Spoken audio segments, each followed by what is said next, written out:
Hello guys, welcome back to my YouTube channel. आज की इस वीडियो में हम बात करने वाले हैं कि आइल्स बेसिकली होता क्या है, इसके कितने मॉड्यूल्स हैं, मॉड्यूल्स का टाइम ड्यूरेशन क्या होता है, पेपर पैटर्न क्या होता है, like everything you need as a beginner. तो आज की इस वीडियो में हम आइल्स के बारे में बात करेंगे। IELTS basically stands for international English language testing system. ये एक तरीके का इंग्लिश एग्ज़ाम है जो कि कैम्ब्रिज यूनिवर्सिटी ऑर्गेनाइज़ करती है उन लोगों के लिए जो किसी इंग्लिश स्पीकिंग कंट्री में जाके या तो काम करना चाहते हैं या फिर अपनी स्टडीज़ को कंटिन्यू करना चाहते हैं।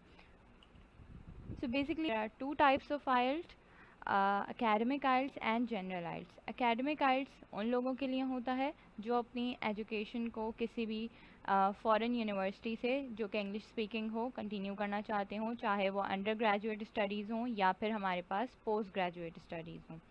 जनरल IELTS उन लोगों के लिए होता है जिनको वर्क वीज़ा चाहिए हो या वो किसी इंग्लिश स्पीकिंग कंट्री से किसी किस्म की ट्रेनिंग लेना चाहते हों। मीन्स ये वर्क से रिलेटेड है, ये उन लोगों के लिए नहीं है जो आगे जाके पढ़ाई करते हों। पढ़ने वाले लोग या जो स्टूडेंट्स होते हैं वो एकेडमिक IELTS देते हैं। इन दोनों IELTS में एक छोटा सा डिफरेंस ये है कि इनका पेपर पैटर्न डिफरेंट होता है।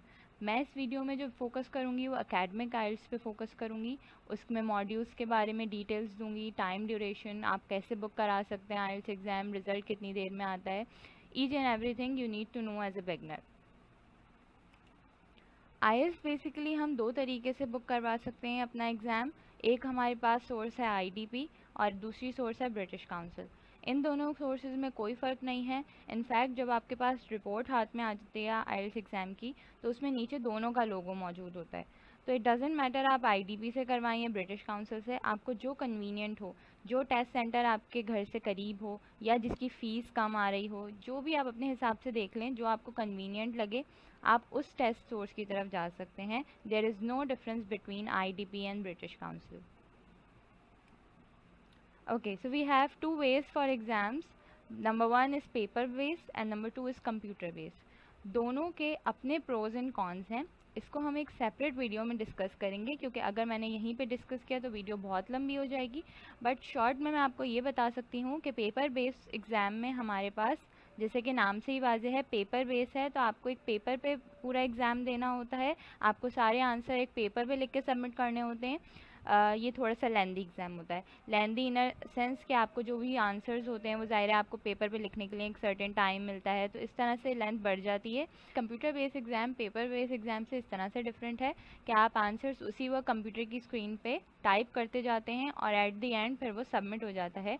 आपको कोई एक्स्ट्रा टाइम नहीं दिया जाता कि आप अपने आंसर्स को कहीं पे लिखें। ओके, अगर हम मॉड्यूल्स की बात करें तो there are 4 modules: listening, reading, writing and speaking. Listening में हमारे पास एक ऑडियो प्ले की जाती है, उन्हें सुन के हमें आंसर लिखना होता है। रीडिंग में हमारे पास पैराग्राफ्स होते हैं, लाइक कॉम्प्रीहेंशन जो हम बचपन से करते हुए आ रहे होते हैं अपने स्कूल्स में। कॉम्प्रीहेंशन होती है, उसमें से आपको आंसर ढूंढ के आंसर को फिल करना होता है। राइटिंग में हमारे पास एकेडमिक IELTS में 2 टास्क होते हैं, वो मैं आगे चल के डिस्कस करूँगी। स्पीकिंग में हमारे पास बेसिकली एक इंटरव्यू टाइप का सेशन होता है एग्जामिनर और कैंडिडेट के बीच। एग्जामिनर कुछ सवाल करता है आपसे और आपने उसके जवाब देने होते हैं इंग्लिश में। तो इस तरह से वो आपकी इंग्लिश को जज कर लेता है कि आपको इंग्लिश कितनी बोलना आती है, आप स्पीकिंग में कितने अच्छे हैं। आइल्स की जो स्कोरिंग होती है वो बेसिकली हमारे पास स्टार्ट होती है 1 से और हाईएस्ट जाती है 9 तक। यानी अगर किसी का 1 बैंड आ रहा है तो इट मीन्स वो बिल्कुल बेसिक बैंड है।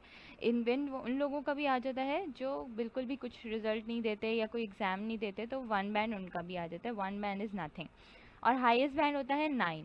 ये जो बैंड होते हैं ये बेसिकली आपके चारों मॉड्यूल्स का एवरेज होता है, like listening, reading, writing and speaking. इस सब में आप इंडिविजुअली बैंड्स लेते हैं और उनका एवरेज जो निकाला जाता है, तो एवरेज जो बैंड आता है आपका वो आपका कहलाता है ओवरऑल बैंड, जो कि आपका इस रेंज में लाई करता है 1 से 9 के बीच में, डिपेंडिंग ऑन योर परफॉर्मेंस कि आपने कैसा एग्ज़ाम वाले दिन परफॉर्म किया। ओके, तो अब हम बात करते हैं हमारे पहले मॉड्यूल की, जो कि है लिसनिंग। लिसनिंग में होता यह है कि अगर हम पेपर बेस की बात करें तो आपको एक हॉल में बिठा दिया जाता है और वहाँ पे एक ऑडियो प्ले की जाती है। यूजुअली यहाँ पे हेडफोन्स नहीं दिए जाते। हेडफोन्स नहीं दिए जाते, लेकिन कंप्यूटर बेस वाले में क्या होता है, हर कैंडिडेट के पास अपना एक अलग से हेडफोन होता है और ऑडियोज़ हेडफोन में प्ले की जाती है।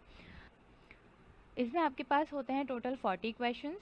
हर एक करेक्ट आंसर पे आपको 1 पॉइंट मिलता है, यानी कि अगर आपके 40 के 40 क्वेश्चंस करेक्ट हुए हैं तो यू विल गेट 9 बैंड्स इन आइल्स। 40/40 का मतलब है आपको फुल बैंड मिलेंगे सिर्फ इस लिसनिंग मॉड्यूल में, 9 बैंड्स में।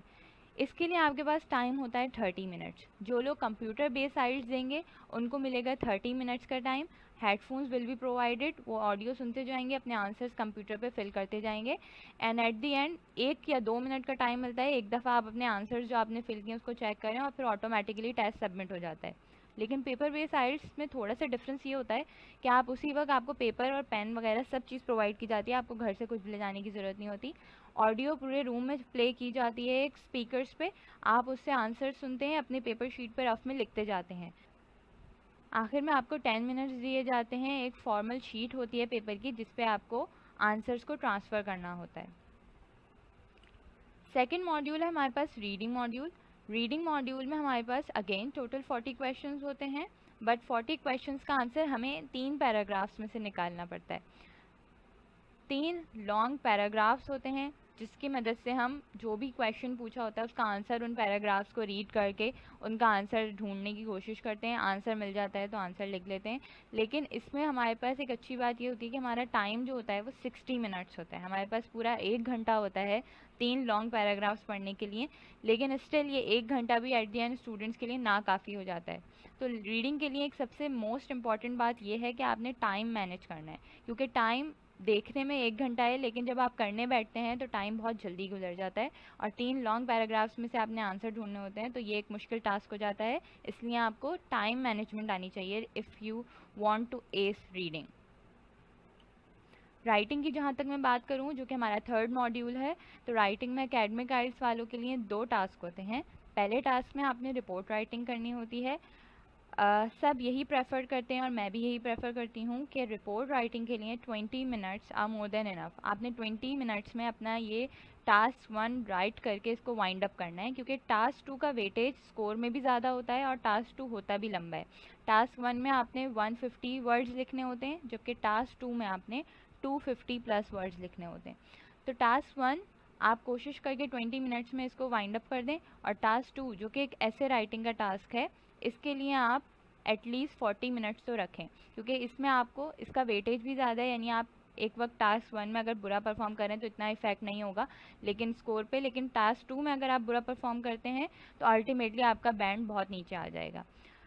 डिटेल में इसमें किस तरीके के टास्क आते हैं, क्या ऐसे आता है, रिपोर्ट किस चीज़ पे लिखनी होती है, I will make a separate video. But चूँकि ये एक इंट्रोडक्टरी वीडियो है कि आइल्स होता क्या है, इसमें मॉड्यूल्स कितने हैं, क्या है, कैसे है, तो एक इंट्रोडक्शन के लिए मैं इतना ही बता सकती हूँ कि देयर आर 2 टास्क, और उसका टाइम दोनों टास्क को कंप्लीट करने के लिए आपको 1 आवर यानी कि 60 मिनट्स प्रोवाइड किए जाते हैं। फोर्थ मॉड्यूल हमारे पास होता है स्पीकिंग। स्पीकिंग में हमारे पास 3 सेक्शंस होते हैं। स्पीकिंग बेसिकली 11 से 15 मिनट्स तक चलता है।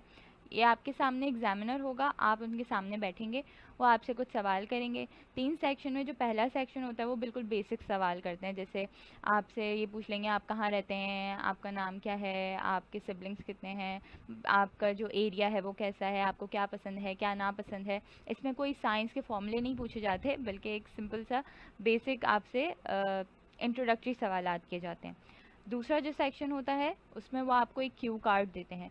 क्यू कार्ड में कोई भी टास्क लिखा हुआ होता है, जैसे कि एक्सप्लेन कर दें किसी भी ऐसे मोमेंट को जिसमें आपने बहुत हैप्पी फील किया हो, या फिर किसी पेट को डिफ़ाइन कर दें जो आपने कभी अपने पास रखा हो।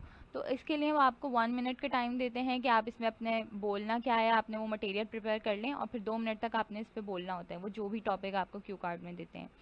तीसरे सेक्शन में वो उसी क्यू कार्ड से रिलेटेड थोड़े इन डेप्थ सवाल करते हैं, यानी कि आपको थोड़े डिटेल में उनके आंसर देने होते हैं। तो ये हमारे पास हो गया हमारा last module which is speaking module. अब हम बात करते हैं टेस्ट फ्रीक्वेंसी की। तो आइल्स की अच्छी बात यह है कि आप जब भी प्रिपेयर हो जाएं completely, you can book your IELTS exam. मतलब इसमें कोई कैद नहीं है कि आपने इतने टाइम, मतलब आइल्स जो है वो लेट्स से अक्टूबर में ही होता है, आपने अक्टूबर में ही देने, या नवंबर में होता है नवंबर में ही देना, ऐसा नहीं है। हर मंथ में तकरीबन 4 to 5 टाइम्स आइल्स हो जाता है, क्योंकि हमारे पास 2 सोर्सेज हैं, IDP और ब्रिटिश काउंसिल। तो इट्स वेरी फ्रीक्वेंट कि आप आइल्स को बार बार दे सकते हैं। जब आप प्रिपेयर हो जाएं आप बुक कर सकते हैं। इट डजेंट मैटर कि आप कितना टाइम लेते हैं, बट आप जब once you will get prepared तभी आप आइल्स को बुक करवाएं और फिर अपना एग्ज़ाम दें। रिज़ल्ट का अगर ड्यूरेशन हम देखें तो रिज़ल्ट ड्यूरेशन हमारे पास CD आइल्स यानी कंप्यूटर डिलीवर आइल्स के लिए 3 to 5 वर्किंग डेज़ होता है। मैंने आइल्स IDP से दिया था तो मेरा 3 डेज़, थर्ड डे मेरे हाथ में मेरा रिज़ल्ट था हार्ड कॉपी में। और अगर मैं बात करूँ पेपर बेस की, तो पेपर बेस आइल्स हमारे पास 13 to 15 डेज़ ले लेता है, क्योंकि जाहिर सी बात है आप लिसनिंग, रीडिंग, राइटिंग हर चीज़ के आंसर लिख के देते हैं, जबकि कंप्यूटर डिलीवर में सिर्फ राइटिंग में आप लिखते हैं कीबोर्ड से, और लिसनिंग और रीडिंग के जो आंसर होते हैं वो कंप्यूटर खुद ही चेक कर देता है, तो वो तो सेकंड्स का काम है। राइटिंग चेक करने के लिए और स्पीकिंग को जज करने के लिए वो आपके 3 to 5 डेज़ लेते हैं। तो अगर आपको अपना रिज़ल्ट जल्दी चाहिए, लाइक आपको किसी यूनिवर्सिटी में अप्लाई करना है, टाइम शॉर्ट है, तो फिर आप कंप्यूटर डिलीवर आइल्स के लिए जा सकते हैं। और अगर इट डजेंट मैटर कि आपका रिज़ल्ट कब चाहिए, तो आप फिर पेपर बेस के लिए भी जा सकते हैं।